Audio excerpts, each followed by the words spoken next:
Welcome back sur le podcast, j'espère que tout va bien pour vous. Aujourd'hui, épisode un peu hors série, si on veut, je vais vous expliquer mon parcours. Parce que vous écoutez peut-être mon podcast depuis un moment et vous dites, ok, ce gars, Jérôme, il est en train de devenir psychologue du travail même. Mais qu'est-ce qu'il a fait avant? Comment il en est arrivé là? Ouais, je parle de moi à la troisième personne. Je pense que c'est important d'essayer de comprendre, parce que je suis pas arrivé du jour au lendemain en mode reconversion, je vais être psychologue du travail, et peut-être que cet épisode vous aidera à comprendre, et aidera mon entourage aussi à comprendre ce que j'ai fait comme parcours, parce que c'est vrai que ça paraît un peu chaotique, j'ai fait plein de trucs de façon linéaire, mais aussi de façon parallèle, et du coup c'était très compliqué à comprendre mon parcours pour mon entourage. Et du coup je vous dédie aussi cet épisode si vous voulez comprendre un peu ce qui s'est passé dans ma vie de formation et professionnelle. Et je vous explique tout ça, je vais essayer d'être court et de bien vous expliquer. Alors ça va pas être facile parce que c'est en podcast, du coup c'est pas visuel, mais je vais essayer de faire de mon mieux. Et à la fin, je ferai un grand résumé parce que j'ai fait plein de choses. Mais au final, il y a trois grandes étapes qui ressortent de mon parcours. Si on regarde mon parcours de formation, il est au début relativement simple. Déjà pour commencer, j'ai 31 ans, j'ai eu mon bac en 2012, bac scientifique. Et après, il n'y a pas eu un max de réflexion, en mode j'aime bien les sciences, et je suis tombé sur un IUT, et qui proposait un DUT en génie chimique, génie des procédés, et j'ai vraiment trouvé le programme trop cool, et je me suis dit, tiens, pourquoi pas faire ça? Donc déjà, j'ai eu mon bac en 2012. Je m'étais inscrit à une prépa, PCSI, donc physique, chimie, sciences de l'ingénieur, où j'avais été pris, je me suis dit, bah ok, allons-y. Et en fait, dans cette prépa, j'ai fait 10 jours, et j'ai dit, ok, c'est pas pour moi. C'est trop théorique, j'aimais pas la mentalité, mais en même temps j'aurais un peu regretté, si vous voulez, de pas y aller dans cette prépa. Mais bon, voilà, je me suis dit, j'ai été voir le directeur au bout de 10 jours, j'ai dit désolé frérot, c'est pas pour moi, on passe à autre chose.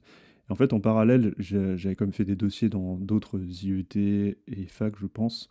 Et du coup, j'ai rappelé le DUT génie chimique, génie des procédés, auquel j'étais inscrit, enfin auquel j'avais postulé. Et ils m'ont pris direct. Donc là, bah, génial, hein, parce que vous imaginez bien que au bout de 10 jours de prépa, j'arrive dans le monde universitaire juste après le bac. Et je me dis, putain, j'ai déjà fait une erreur. C'était un peu mentalement pas facile. Je me suis dit, mais s'ils me disent non, qu'est-ce que je fais? Et au final, le DUT génie chimique, génie des procédés m'a accepté. En gros, pour vous expliquer le génie chimique, génie des procédés, faut imaginer, vous faites de la chimie dans un petit labo avec une paillasse, un bec benzène, tout ça, une hotte, je sais pas. Et ben, le génie chimique, c'est vraiment passer à l'étape industrielle, donc avec des gros procédés. Par exemple, on fait de la distillation, mais sur des énormes procédés. Je ne vais pas rentrer dans les méga détails, mais c'est à peu près ça. Donc j'ai fait mes 2 ans de DUT génie chimique, génie procédé. Franchement, j'ai hyper kiffé.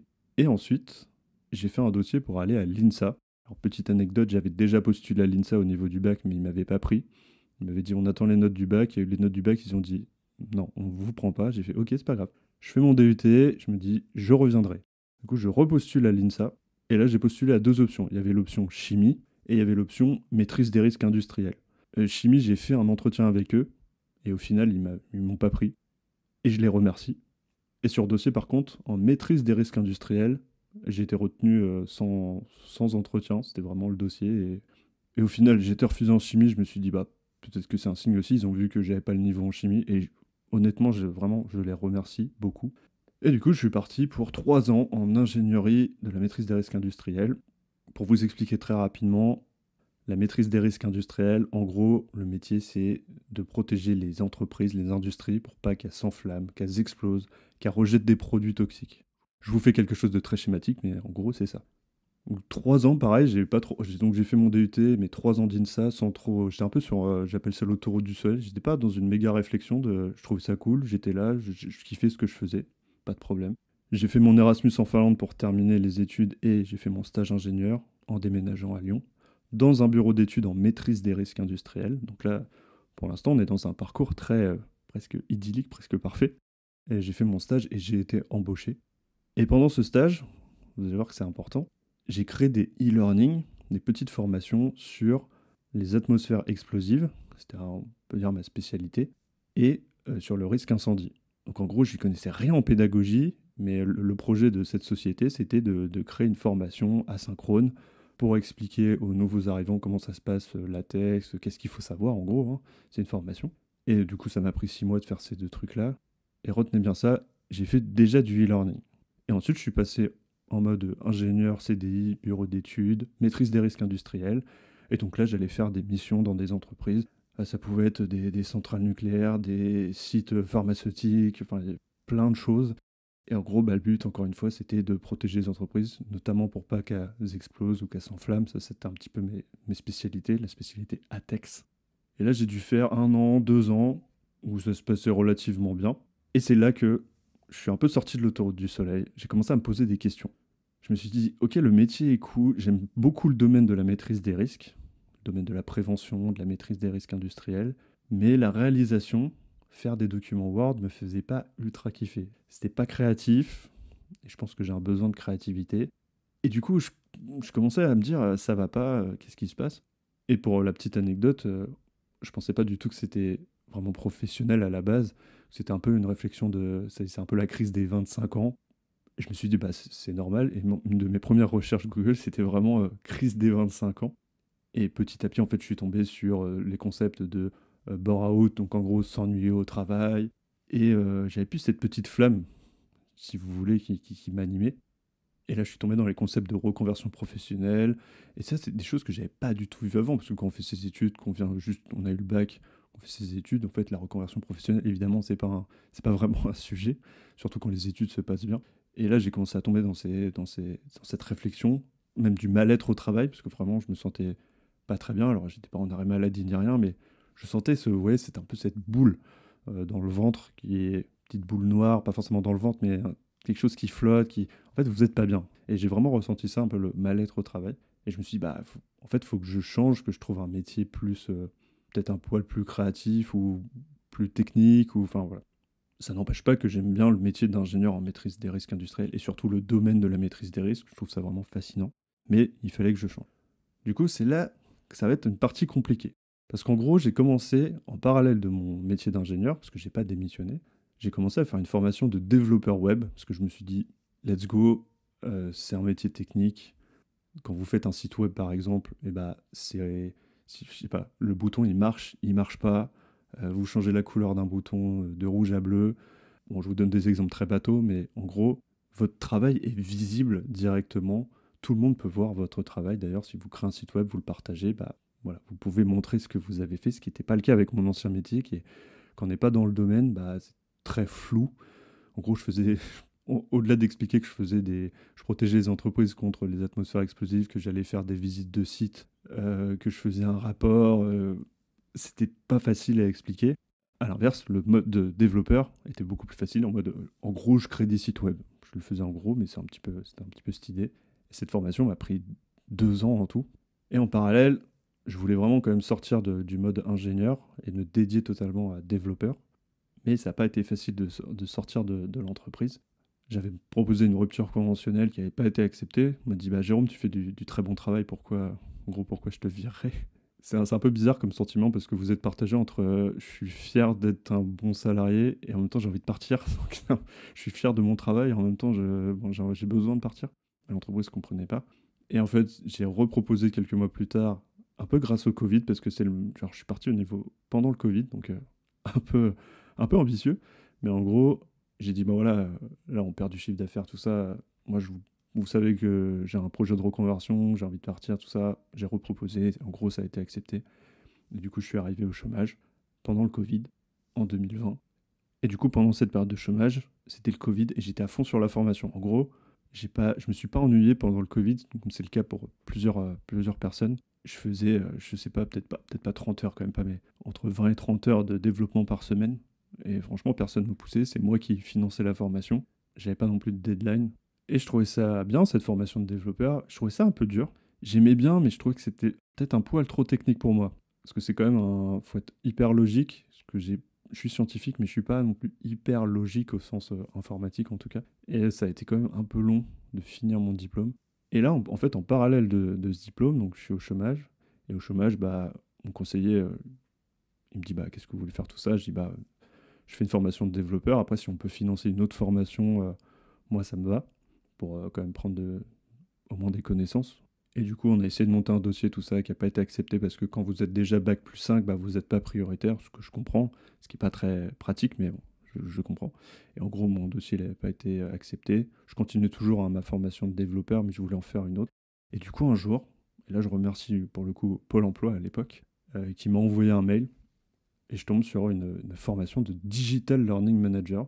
Et là, je sais pas comment vous expliquer, mais je lis la présentation, et je me dis, mais en fait, c'est pour moi ce métier. C'est Digital Learning Manager, en gros, c'est concevoir des formations, qu'elles soient présentielles, distancielles, asynchrones comme le e-learning. Et en gros, c'est de gérer la formation. La formation est plutôt digitale.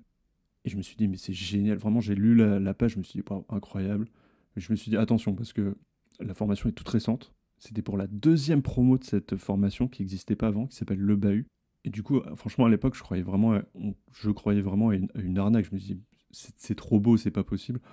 En gros, ce qu'on vous proposait pour la formation, c'est de faire 3 mois de formation. Après, vous êtes en entreprise en alternance. Donc là, il y avait un petit mix entre Le Bahut et Open Classroom, qui est un autre organisme de formation. Donc Le Bahut, Open Classroom. Et en gros, on faisait les 3 mois d'affilée chez Le Bahut à faire notre formation pour devenir Digital Learning Manager. Et après, on allait en entreprise en alternance pour continuer pendant 1 an. Le truc qui est bien sur ce genre de formation, c'est que c'est une POEI. Je ne sais plus ce que ça veut dire, mais en gros, c'est qu'il faut trouver un employeur avant de commencer la formation. Ce qui n'est pas facile, mais l'école nous a vraiment, vraiment aidés. C'est pas l'école de base qui vous dit oui, on a un super réseau, on va vous aider à trouver. Gros pipeau. Par contre, là, le Bahut, c'était vraiment hyper, hyper. Le Bahut nous a vraiment, vraiment accompagnés. Et du coup, ils m'ont trouvé une entreprise. Et vous allez voir que tout est un espèce de fil rouge, hein, sur mon parcours. Je ferai un espèce de résumé à la fin. Et là, donc, en parallèle, je continue toujours ma formation de développeur. Et en gros, je trouve une entreprise pour devenir Digital Learning Manager. Et let's go, on y va. Donc, je fais mes 3 mois de formation au Bahut. Et après, je commence en entreprise dans une société qui est un cabinet RH. Et du coup, je suis en formation avec Open Classroom pour avoir le titre d'ingénieur responsable pédagogique. C'est un petit peu pour compléter la formation Digital Learning Manager, si vous voulez. Du coup, je suis dans cette alternance pendant 1 an. Et en gros, ici, le but, c'est de créer des e-learning. Donc vraiment des formations asynchrones. Si vous ne connaissez pas très bien le concept de e-learning, en gros, un e-learning, imaginez, si vous ne connaissez pas du tout, c'est comme un petit site web qui va vous apprendre des choses, où il y a de la vidéo, du podcast, du texte, des quiz, des images interactives. En gros, il y a tout un tas de modalités pédagogiques qui permettent de former les gens. Et en fait, ça, je l'avais déjà un peu fait avec, rappelez-vous, mon stage ingénieur. J'avais déjà créé des e-learning, même si à l'époque, j'y connaissais rien. Et finalement, il y a déjà une première boucle où je reviens un petit peu sur ce que j'ai déjà fait. Et du coup, j'arrive dans cette entreprise où le métier n'existe pas. En gros, ils avaient déjà des e-learning, mais c'était totalement externalisé. Et du coup, ils ont dit, ok, ils ont fait un pari, hein. Ils ont dit, on vous recrute vous êtes en reconversion. En gros, l'entreprise, elle a cru en moi. Un parcours un peu exceptionnel, atypique. Le métier, il faut bien penser que le métier n'existait pas dans la boîte et moi, je débarquais en mode reconversion. Donc, c'était quand même un sacré pari. Du coup, le métier n'existe pas, je débarque, on met en place tout un truc. Ça a pris mon alternance, en gros, une année à déblayer le sujet. On était parti sur une première formation. Le premier sujet, c'était le harcèlement moral. Et du coup, mon but, d'ailleurs, je ne l'ai pas bien expliqué, mais le but de mon métier, en gros, je ne suis pas expert du sujet. Par exemple, le harcèlement moral, c'est pas ma spécialité. Et du coup, en fait, je travaillais avec des experts qui étaient dans l'entreprise sur le harcèlement moral. Et du coup, mon but, c'était en gros d'extraire leur savoir, de leur poser plein de questions, de leur dire qu'est-ce qui est important aux apprenants de retenir, comment on va créer cette formation, c'est quoi les objectifs pédagogiques. C'est la première partie de discussion avec l'expert. Et après, on se dit, OK, on fait le déroulé pédagogique, c'est-à-dire qu'est-ce qu'on va dire en vidéo, qu'est-ce qu'on va dire en podcast, quel quiz on va mettre en place, comment on va évaluer les personnes. Et ensuite, tout ça, faut le produire. Il faut vraiment tourner les vidéos, les monter, créer les quiz. Et du coup, là, cette année d'alternance de création de poste, en fait, fallait réfléchir aux outils, parce qu'il n'y avait pas les outils. Fallait réfléchir à la procédure, au process de c'est quoi là, parce que là, je vous ai expliqué les étapes, mais ça s'est fait petit à petit. On a aussi amélioré. Et du coup, c'était hyper challengeant, mais c'était hyper satisfaisant. Et ce métier est créatif, parce qu'en fait, on crée de la vidéo, on crée toute une formation. Enfin, moi, je trouve ce métier vraiment, vraiment fascinant. Pas toujours facile, notamment de discuter avec les experts, parce que les experts, ils veulent dire beaucoup de choses dans les formations. Et en fait, Moi, mon but, c'est un peu de bûcheronner, si vous voulez. On dit, il faut faire un e-learning en 1 heure. On peut pas dire, on peut pas faire un e-learning de 3 heures. Il va falloir dire l'essentiel, ce qui est vraiment important que l'apprenant y retienne. Du coup, c'est tout un travail de synthèse qui est, euh, qui est extrêmement intéressant. Parce qu'en e-learning, à l'inverse d'une formation présentielle, en présentiel, on peut répondre aux questions des gens, on peut prendre un peu plus de temps sur un sujet qu'un autre, alors que là, le e-learning, il dure 1 heure, donc en 1 heure, va falloir tabasser, mais d'une manière que les personnes retiennent l'information. Et du coup, dans ce cabinet RH, je vous ai parlé d'harcèlement moral, et en fait, leur spécialité, ils traitent des sujets de harcèlement sexuel, moral, l'égalité professionnelle entre les hommes et les femmes, la diversité, le climat social, la santé au travail avec les risques psychosociaux notamment. Et là, vous commencez à me voir venir avec les risques psychosociaux, la santé au travail. Si vous avez écouté mon podcast, vous savez que je suis en train de faire un parcours de psychologue. Et aussi plus ou moins pendant l'alternance, pendant ce travail dans la société, je me suis dit, tiens, j'aimerais bien faire... ouais, vous me connaissez, j'aime bien faire plein de choses. Je me disais, pourquoi pas faire une formation de conseiller en gestion du stress. J'avais trouvé une petite formation sympa à faire pour devenir, pas juste pour gérer son stress, mais pour devenir conseiller en gestion du stress.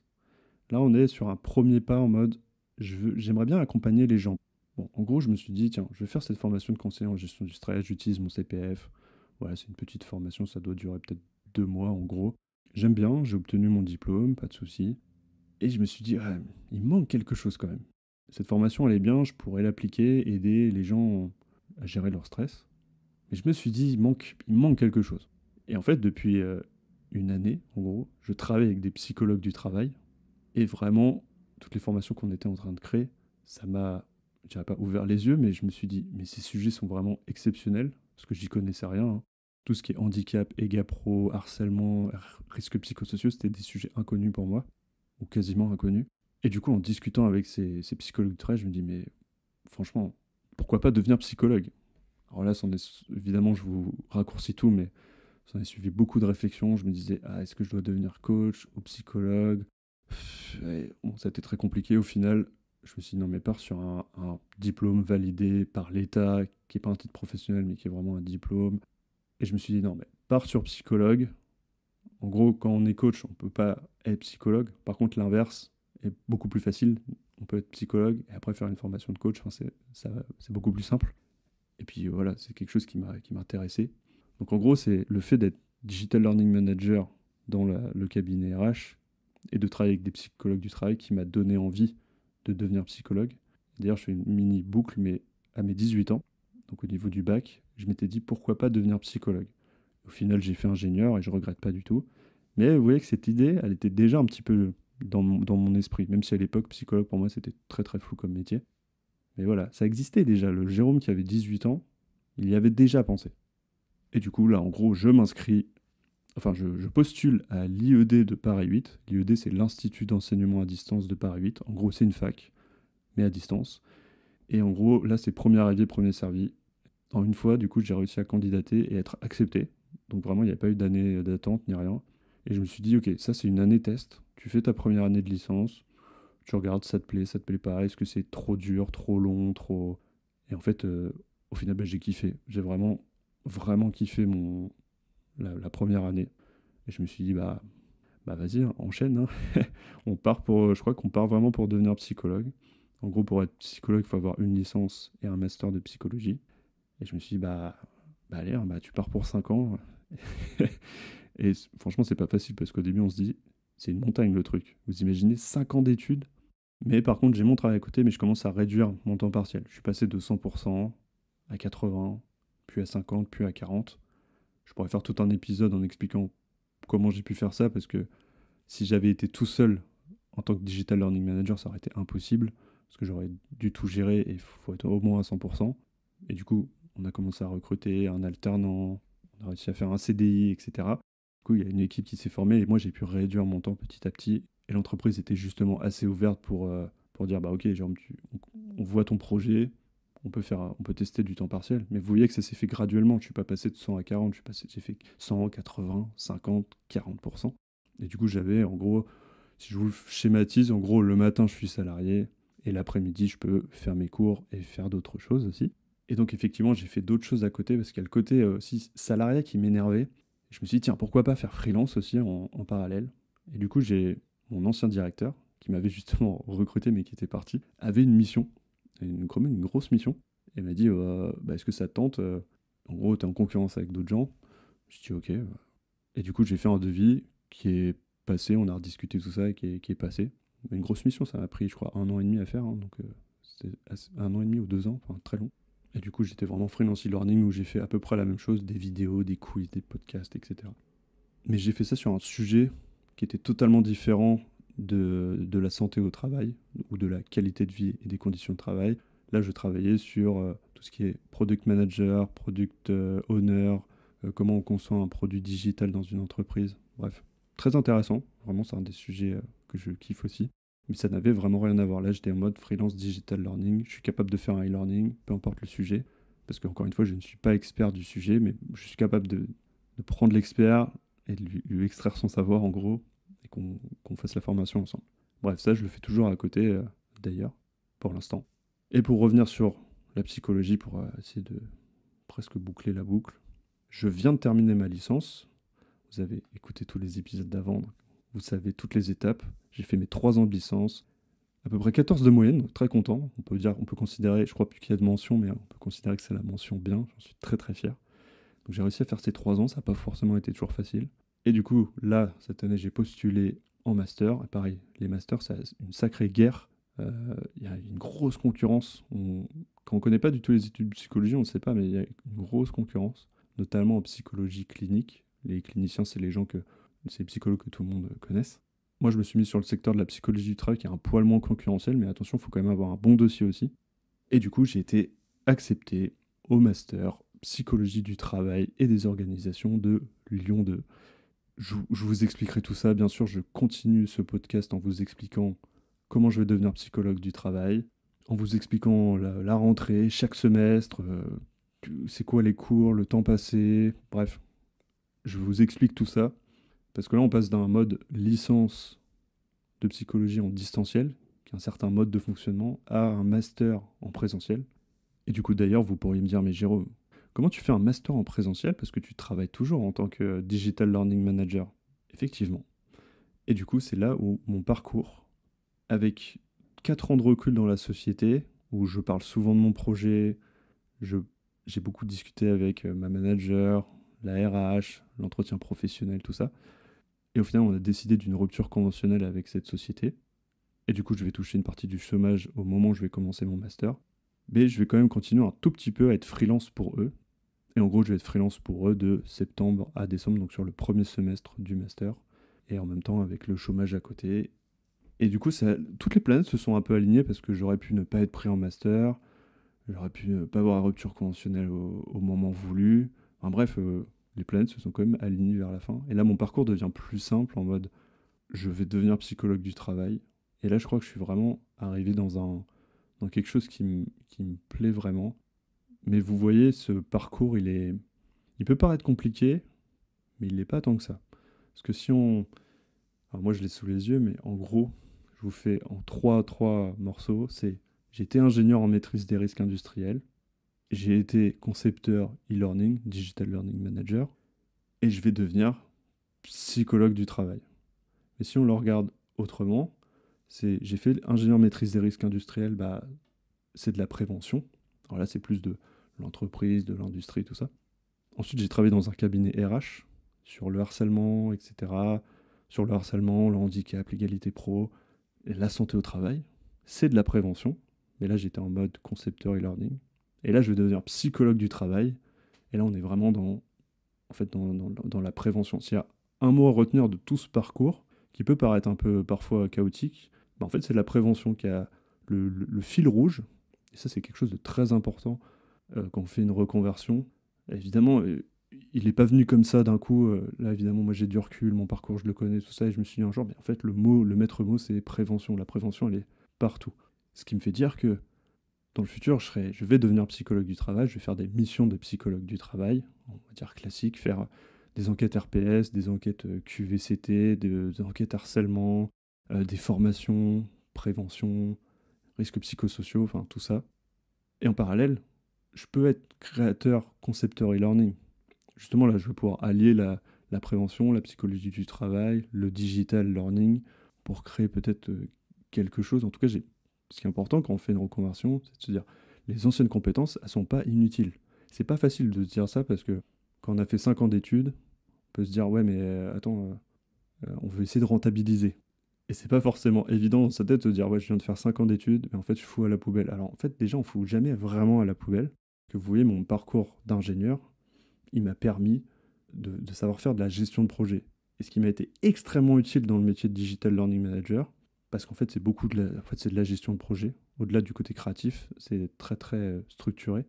Et là, mon métier de Digital Learning Manager en cabinet RH, bah, il m'a appris un peu tous les concepts, on va dire, du monde du travail, de la santé au travail. Et du coup, je connais déjà ça pour ma licence et mon master de psychologie, ce qui m'est aussi très utile. Donc en fait, le parcours, il est assez, finalement, je dirais pas qu'il est linéaire, mais en tout cas, la prévention, c'est le fil rouge. Et là-dessus, on met des activités entre deux et pas de souci.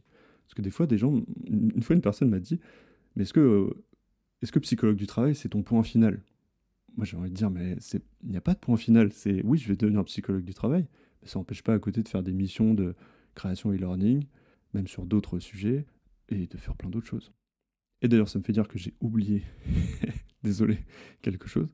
C'est que pendant ma licence de psychologue, je me suis dit, c'est bien beau de devenir psychologue, mais c'est 5 ans, et pendant ces 5 ans, bah, on fait que des études. Et je me suis dit, j'aimerais bien appliquer un petit peu.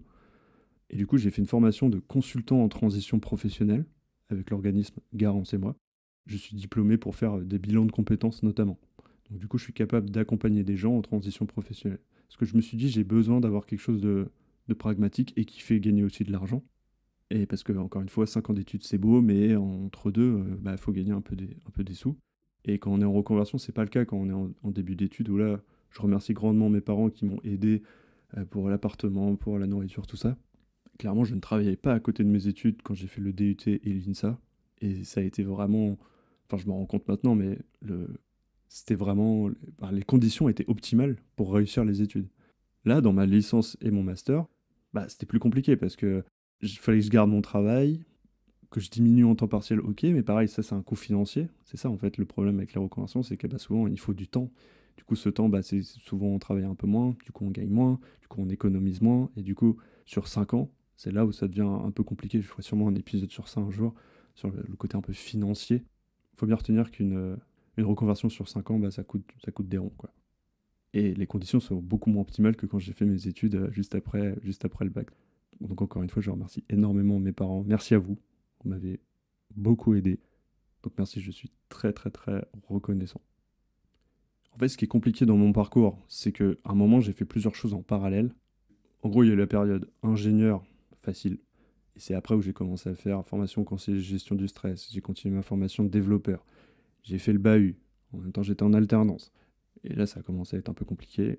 Mais là, on commence un peu plus à y voir plus clair. Déjà, il y a moins de formation. Enfin, il y a moins de formation. Il y a moins de formation en parallèle. Là, je fais que la licence de psychologie, ce qui est quand même beaucoup plus simple de faire que ça.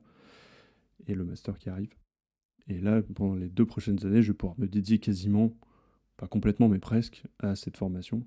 Et là, c'est cool parce qu'on arrive en mode, il y a des stages, c'est quand même beaucoup plus appliqué. J'arrive dans ma spécialité aussi, psychologue du travail.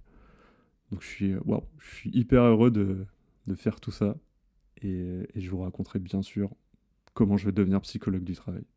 Et notamment comment se passe le master. J'espère que c'est un peu plus clair. Je vous fais un dernier petit résumé. En gros, j'étais ingénieur en maîtrise des risques industriels. Après, je suis devenu concepteur e-learning dans un cabinet RH. Et je vais devenir psychologue du travail. En gros, il y a 3 grandes choses à retenir. Ingénieur, concepteur e-learning, psychologue du travail. Et ce qui est drôle, donc le fil rouge, encore une fois, c'est la prévention, c'est que psychologue du travail, selon ce qu'on fait, eh ben, c'est assez proche, je trouve, d'ingénieur. Par exemple, quand j'allais dans une entreprise, que j'allais voir les produits inflammables, que je faisais une analyse, donc j'avais les données d'entrée, on faisait la visite, l'analyse, le rapport. Et en fait, psychologue du travail, sur les enquêtes, par exemple, risques psychosociaux, c'est un peu la même chose, mais plutôt avec des gens. Genre, on va sur le terrain, on va faire des entretiens avec les gens, on va analyser ce qu'ils disent, les résultats des questionnaires, et au final, on va faire un rapport. Et c'est là où je me connais mieux qu'avant. C'est que je me dis, si je fais que des rapports Word, ça va me casser les pieds. Par contre, c'est possible en tant que psychologue de faire de la formation, de faire un peu du cabinet, donc des gens qui arriveraient chez vous en mode je souffre au travail, de les écouter, etc. Mais c'est un métier hyper polyvalent où on peut travailler sur l'individu, mais aussi sur le collectif.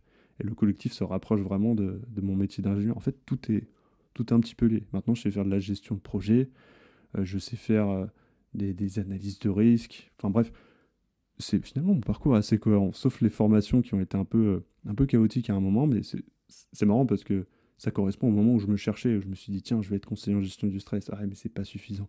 Je vais être développeur, ouais, mais en fait, c'est trop technique pour moi. En fait, j'ai dû faire des essais-erreurs.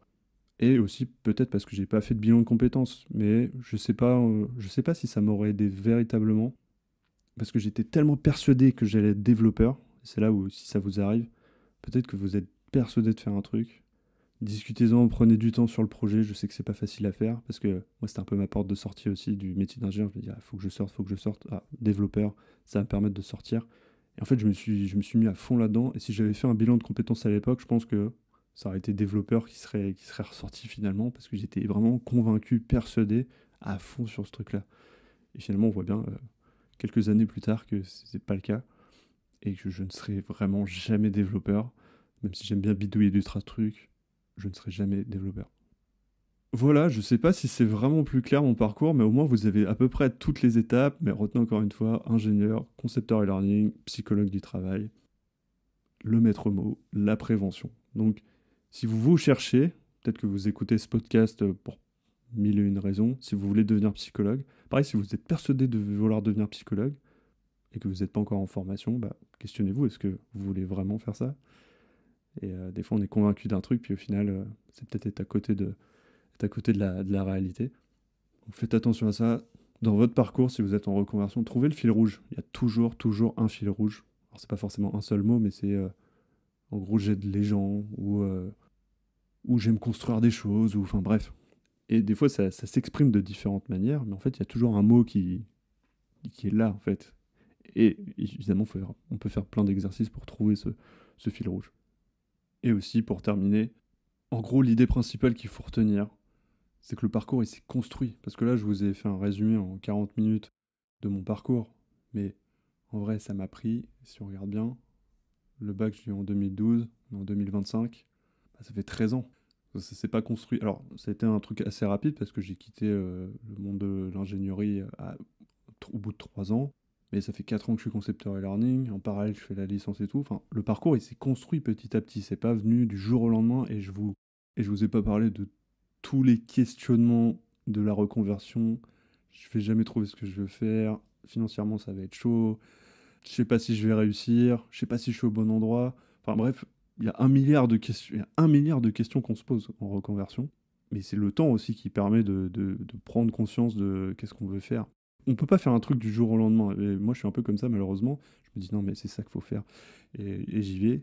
Et tout ça pour vous dire qu'un parcours professionnel, ça prend du temps à se construire, et notamment quand on change, bah, c'est pas facile. Et aussi, bah, quand on change de métier, on arrive dans un nouveau monde professionnel, avec des nouveaux codes, un nouveau métier, enfin c'est pas facile. Et c'est aussi à ça que sert ce podcast. Le but, ça va être d'interviewer des professionnels de la psychologie, et aussi des gens qui travaillent enfin, des travailleurs, quoi, qui ont des soucis ou pour qui ça se passe bien, mais c'est de comprendre ce monde du travail. Mais voilà, le but d'interroger des psychologues du travail, c'est d'arriver à se projeter dans le futur métier avant d'être dedans. Et du coup, j'ai hâte de vous présenter ces différentes interviews qui vont arriver prochainement sur le podcast. S'il y a un truc à retenir, un conseil que je vais essayer de m'appliquer à moi-même, c'est prenez votre temps. On ne change pas de métier comme on va acheter une baguette de pain à la boulangerie. Prenez votre temps.